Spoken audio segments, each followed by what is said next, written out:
My work is in the relationship between music and representations of war, but I'm also interested more broadly in sort of the broader connections between music and war. And I'm also interested in trying to integrate music courses in the entire sort of humanities, and so opening up something that might be applicable to people who might not usually take music courses was really intriguing to me. And sort of lastly, I think we spend a lot of time in undergraduate education focusing on critical thinking and critical reading skills, but not so much on critical listening. And specifically, sort of the ubiquitous nature of music now. It's hard to go anywhere without hearing music. And I'm really interested in ways of trying to get students to think more critically about what they're hearing and how that might affect the kinds of representations they're seeing. The course is designed to look at all the aspects of music in contemporary and historical warfare. So we're looking at issues of music in recruiting and mobilization, whether that's, again, music in recruitment advertising, or music historically used in sort of mass singing in these types of events. You can even think of things like national anthems, which are often militaristic in nature.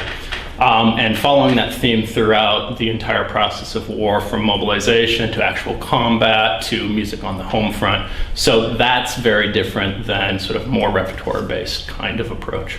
I think it's important to sort of look through how music is implicated within those events and how we understand those events, and how contemporary wars are actually fought in very essentially musical ways. The use of music on the battlefield, the use of iPods and other types of mobile devices all implicate sort of how war is fought, and that really changes not only with 9/11 but sort of after.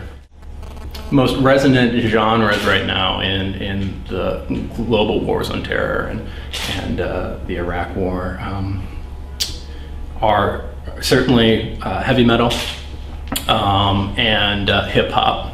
Certainly country music as well, and the relationship between country music and soldiers fighting in these combats. But also there's a musical genre called nasheeds, which are really popular among insurgent groups, and a lot of videos that they take of insurgent activity, they'll have, whether or not it's a car bombing or an IED or some sort of event, they'll videotape it and then set it to a nasheed. So this provides sort of the emotional or affective nature of the video. Right now it's mostly graduate students, and we only have 6 total students.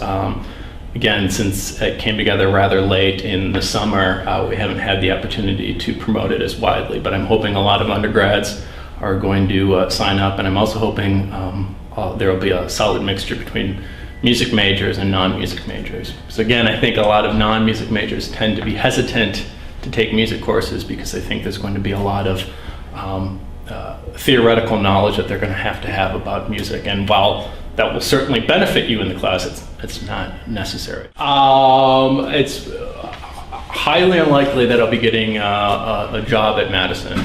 I don't know if the course will be offered again in the future, but that would be great. I think I hope it's going to be a very interesting course for the students, and I'm looking forward to teaching it. We'll see what goes after that.